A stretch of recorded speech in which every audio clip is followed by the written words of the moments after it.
Hey everyone, welcome back to Lady Empire. I have such an amazing guest here, and we are actually twins. We're matching. We showed up in the same outfit, which is amazing. So, Alissa, thank you so much for being here today.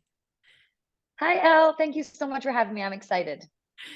Awesome. So let's just jump right in and let's just start off with you talking to us a little bit about your childhood, where you come from, anything you want to share there. Yeah, so I'm originally from the East Coast. I grew up in New Jersey, went to college there, and then lived in North Jersey, just about west of New York City until about 4.5 years ago. After that, I moved to San Diego. So I've been here now, and it's been such a fun move. No more snow, no more winters, and now I just have like perfect weather here in San Diego all the time. Back in New Jersey, I started out as a high school teacher. I worked at an all boys high school and I had such a great experience. The kids were awesome. I taught health ed, first aid, two business courses, and I got to coach. I grew up playing soccer, played soccer in college. And then after that, when I was going to move to San Diego, I was kind of ready to start a brand new chapter. Not that I didn't love teaching, I had a great experience, but I was really ready to do something new. I didn't know what it was going to be, but I knew that I was just going to kind of relax into it, see what came my way, and then go from there, which is kind of what led me into what I do today. Awesome. So let's talk a little bit about what you do today. And I first want to start off with what started your love for golf? What sort of triggered that? Especially I'm not sure actually if you played growing up, but if you didn't, what sort of led you to start learning and develop that love for golf? Yeah, so I didn't grow up playing golf. I hadn't actually touched a golf club until I moved to San Diego. Like I said before, I grew up playing soccer. It was quite a big change going from a team sport to a very much individual sport. So that was big change. But like, and my boyfriend loves to play, so I wanted to be able to play with him, um, travel. So I told myself that if I was going to learn to play golf, I wanted to do it the right way. So I started taking lessons right from the get go. In doing so, I started my Instagram account at New Lady Golfer. And basically, it was set up to document a beginner, learning golf, but not at a young age, kind of as an adult. Yeah. Yes. Okay.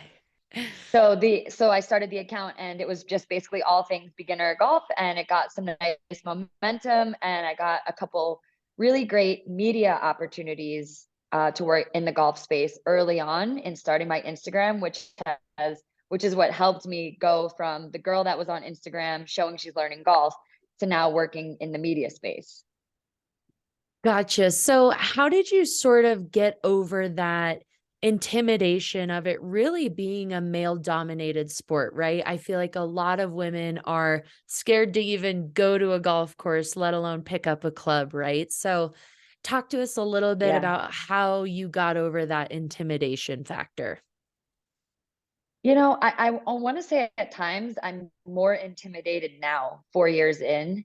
Initially, I was really excited. I kind of didn't know what I was getting myself into as far as, the difficulty or the challenges, but I'm so glad that I did. I wouldn't obviously change a thing, but I was very fortunate and very lucky to have a lot of welcoming people, a lot of patient people that I would play with that were very encouraging, and they knew I was a beginner.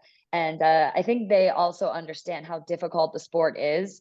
So, if anything, I felt like I was very supported and very encouraged because they knew that I was trying really hard and I was taking lessons and I was practicing all the time. So, even though out on the course, I wasn't always having or scoring really great or always able to hit really good shots, it was more like, well, we know this girl is practicing and trying really hard, so we're not going to fault her for not being able to score so great as a beginner. So I Right. was really lucky to have a supportive group of people that got that part. And also, golf is difficult no matter if you've been playing for 1 year or 10 years, it's hard. And one thing I also did at the beginning that I think was really helpful for me that gave me confidence was I had a coach and I was taking lessons. So that's something I always tell people if they're looking to get into golf or they're going to be brand new, to definitely get some professional instruction, whether it's small groups or one-on-one coaching, because it really does help with confidence. Hmm.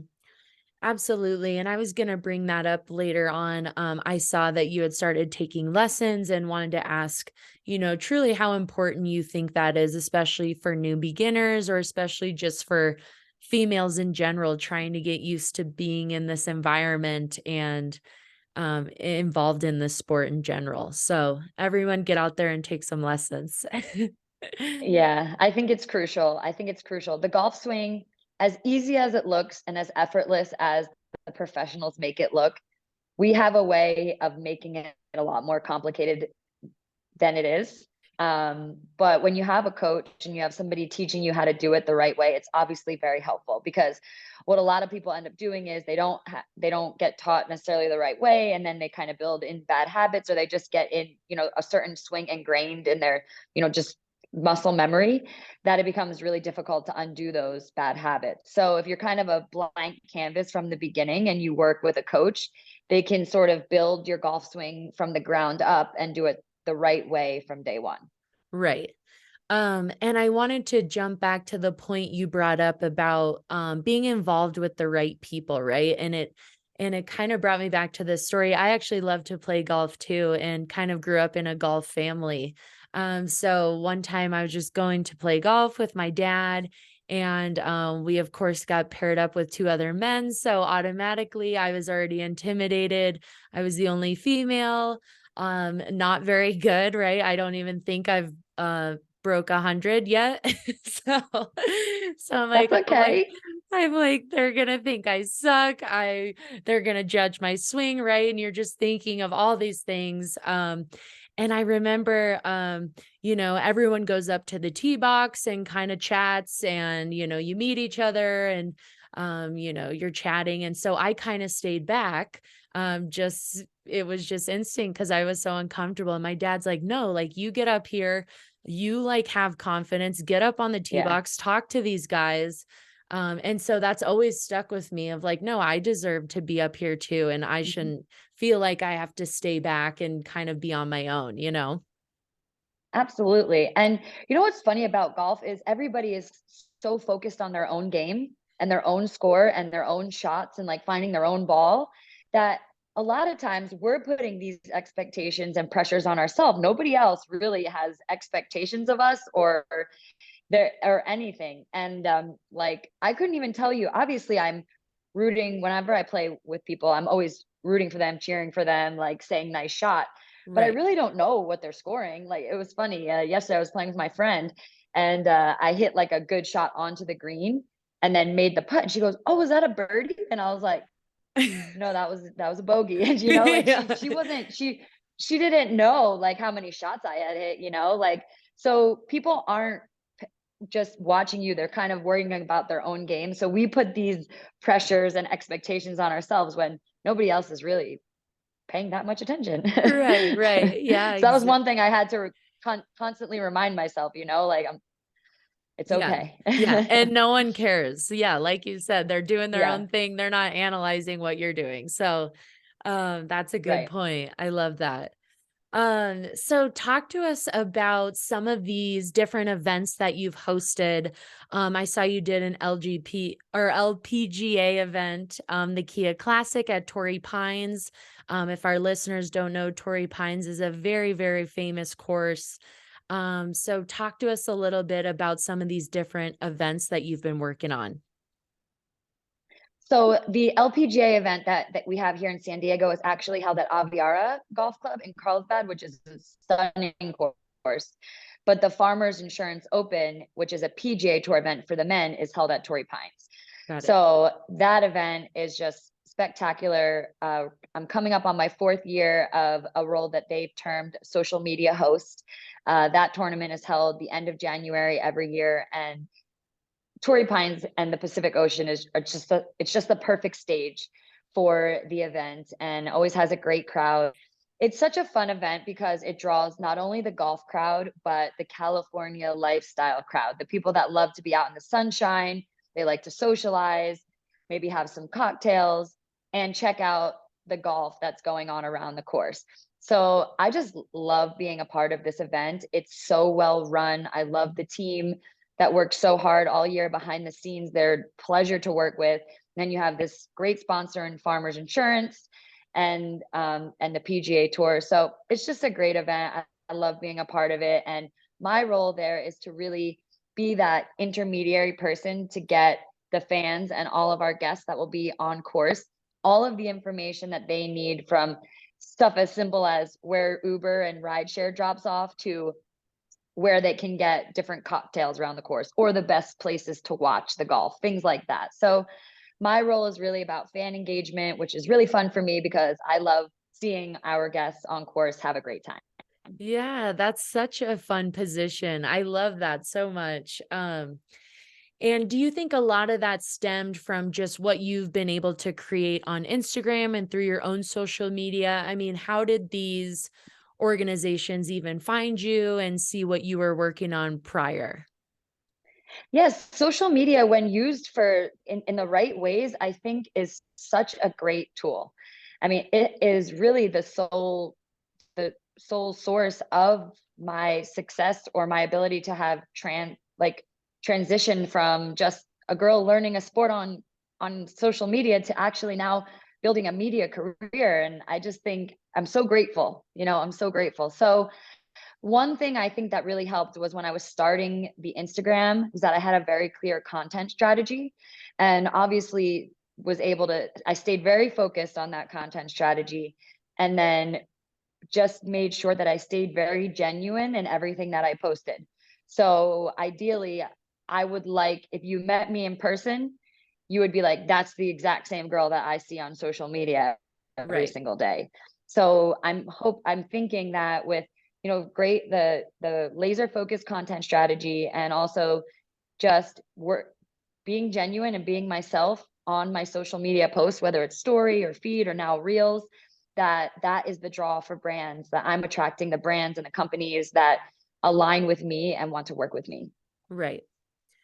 So let's talk a little bit about how important golf is to business, right? I think that's almost really why it's such a male dominated sport, right? Like a lot of deals could happen on the business, or I mean on the golf course, right? So Yeah. Yeah. how can women be a part of that? How can they take a step into that, be included in these major business deals, be included in business and feel comfortable doing so, right?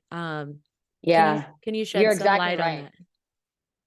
Yeah, you're exactly right. It's number one, I think why it's used for so many different business situations is because within a very short period of time, in the grand scheme of things, 4.5, 5 hours, you can really learn a lot about a person. You can learn how they handle adversity. You can learn how if they abide by the rules. You could just learn so much by spending 4 hours in a golf cart next to somebody. So I think that's why it's used in that regard. Also because it's supposed to be like a fun outdoor activity, but like you learn so much so Right. fast. Right. So I think that with the way sort of the world is shifting and we're trying to get more women in the room and really have women be in more powerful positions, which I'm all for. I think that we need to just take it upon ourselves to keep being like, no, I can do this. This is great. And like, I haven't had the experience really where men have like been prejudiced against me on the golf course, which has been great. And I think that we need to give them a little bit more credit in that regard, because for the majority of my experience, they're like, they love it. They Right. love to see more women on the golf course. So I don't want to make it sound like they're not, Right. but I think just for a female, I think it's so beneficial. And if I would tell like a younger girl, like girls younger than me, it's a great thing to do, even if it's just an extra a hobby, is to learn golf, because it just kind of opens up that little extra area of opportunity where you could be like, oh yeah, I golf, like I can join, I can play in the charity event and do this and do that. And it's such great networking, such great networking. I've met so many people in and out of the golf world, and it's definitely opened up some other doors for me for different avenues when it comes to business. So women definitely, it's something that more women should take advantage of, as long as they could get over the fact of being a little bit uncomfortable. But I will say, I remember the first time I was going out on a golf course, I was playing with my boyfriend and two of his friends, and these guys have been playing their whole life, just Right. socially, not anything, Right. formal. And I was just like, okay, in my head, I'm like, if these guys have been playing for a really long time, that must mean they're really good and they hit good shots all the time. I just didn't realize. So we get out to the range and we're warming up, and I'm nervous. So I'm watching them and they're messing up and making mistakes. And I said to myself, oh, okay, like I'll be fine, because I know I'm going to make mistakes out there too, but it looks like everybody is going to be making mistakes. So it's just getting over that initial uncomfortable, nervous feeling, anxious, which I'm not going to lie, there are still times where golf situations that even after 4 years that I feel that way. But Right. at the end of the day, I'm like, you survived, you didn't die, you will wake up again tomorrow and it will be okay. Yeah. Yeah, you made it. You survived.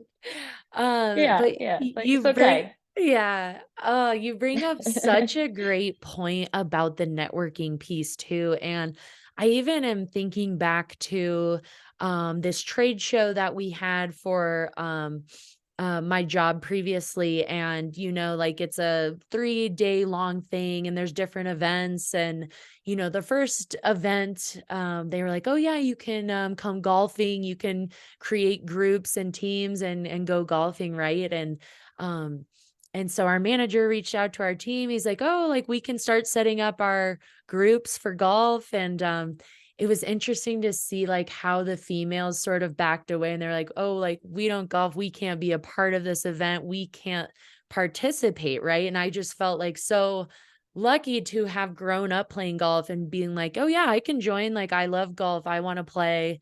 So I'm just thinking back to different scenarios that maybe women could be put in where they can't participate or be a part of something if, it's really just about these guys going out there and networking and having fun together. So, you bring up a Yeah, great point about that networking piece. yeah, it's great, and you just have to be able, you don't even necessarily have to be, and this is for men and women, you don't necessarily have to be the best player. You just have to be aware and know kind of how the game works, right? So Right, if you're making a mistake, or you're hitting too many shots, or you're hitting too many strokes for that hole, hey, just pick up the ball, keep it moving. Like, again, nobody cares and nobody is judging, right? right, It's more, are you a pleasure to be around? Are you having fun? Are you smiling? Are you laughing? Are you saying good shot when somebody hits a good shot? Like, it's no big deal, right? right, Yesterday, it still happens. Sometimes on a certain hole, even the other day, I think it was on the PGA Tour, a guy came off of getting a triple bogey. This is a professional, triple bogey. So probably a 7 on a par 4. Next hole, hole in one. Like, it's just golf. It's just golf. It's just a bad swing or a bad hole. You have to really have a short memory and just honestly have fun out there, right? At the end of the right. day, you're spending 4 hours out in the sunshine on a golf course, maybe having a cocktail, hanging with friends. Life is It's good. good. Yeah. Life is good. Yes, it's all good. Okay, awesome. So talk to us a little bit about who your biggest role models are in this space, whether they're male, female, who do you really look up to in this golf world?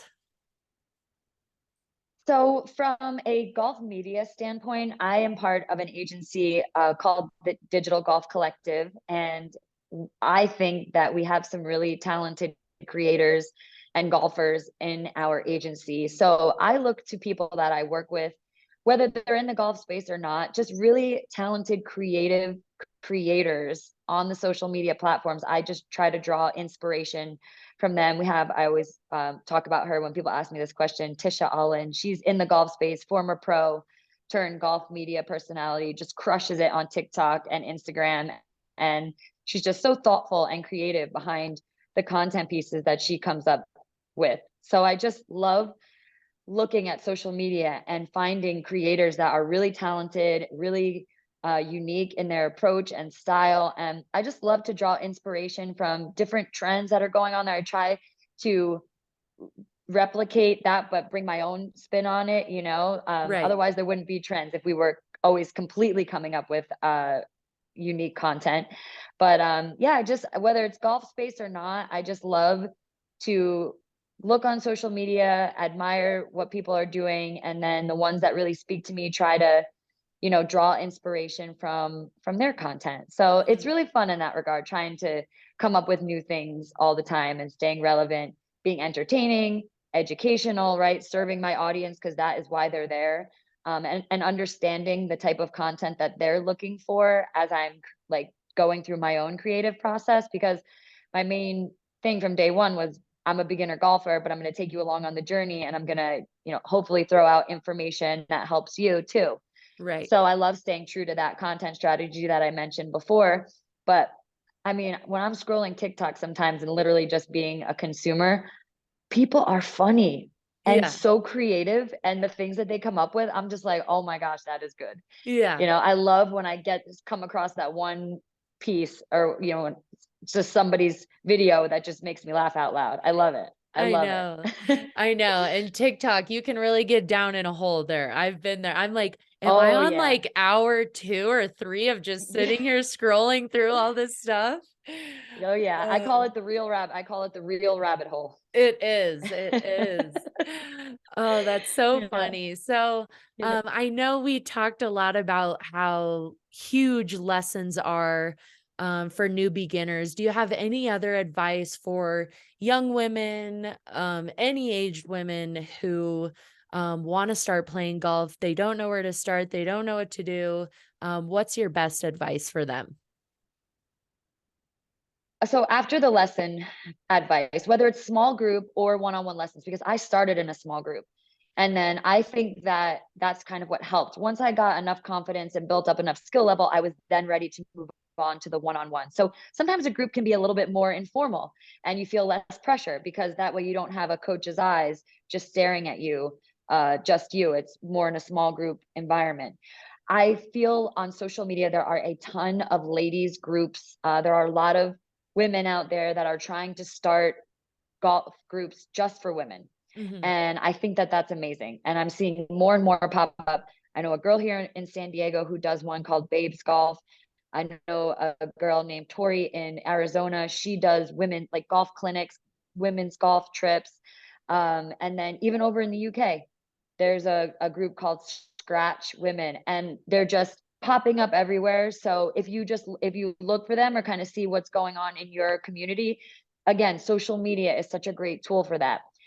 Also, if you're looking for other females to play with, look in your area for other girls on social media and send them a DM. I played with a girl yesterday. She just had sent me a DM. She's like, I'm looking for more women to play with, and like, let me know if you ever have an extra spot. And yesterday was the first, I hadn't met her before. And she came down to San Diego and we played and we had a great time. And it's happened multiple times like that. That's another question I get asked is girls saying like, how can I find more women to play with? Right. And literally just send the person a message, because more often times it will probably pan out to meeting up, whether it's at the range or a golf course. So I love the idea of using Google, using social media to find those women's golf groups that are popping up, because they are usually very informal, very fun, very social, but also you'll learn the golf etiquette. You'll have a group of girls there kind of in the same boat as you with varying skill levels. And I think that's great. Hmm. So that would be my next advice is just hit the internet, social media, and find some women's golf groups because they're popping up all over. Absolutely. And I just want to finish out with what your favorite golf courses are that you've played, or some of the golf courses that are on your bucket list. So I've been very fortunate to play some bucket list golf courses. Obviously I love Torrey Pines for multiple reasons, but I also love Pebble Beach up in Monterey. It is just spectacular. The views are incredible. You have a good weather day, and I mean, it is the best. And I think the Monterey Peninsula area, they have a ton of great golf courses up there.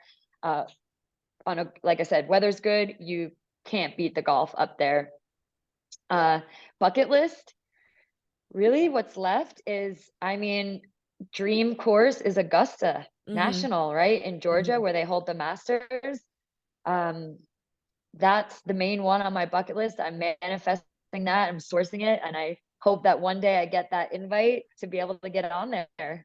Oh, it'll happen, it'll happen, keep manifesting. I Yeah, know it I will. believe it. I believe Yeah, it. I just hope that I can, actually play and have a good, well, I'll have a good time out there regardless of how I play, but I'll yeah. probably feel like I'm stepping on like sacred ground out there. Yeah, I know, you'll be, like, inching your way, you're like, "Okay, don't touch this, Yeah. don't mess up this." Yeah. Yeah, Oh, exactly. Exactly. that's awesome. So, Alyssa, where can our listeners find you on social media? Where can they follow what you're doing and see what you're working on? Yeah, well, I would love for you guys to follow me on my social media channels, Instagram and TikTok. You can find me at New Lady Golfer. Awesome. Well, thank you so much for joining us tonight. This was so fun, so exciting. I have some tips that I'm actually going to take away from this conversation. So I know our listeners will too. So thank you, thank Great. you, thank you.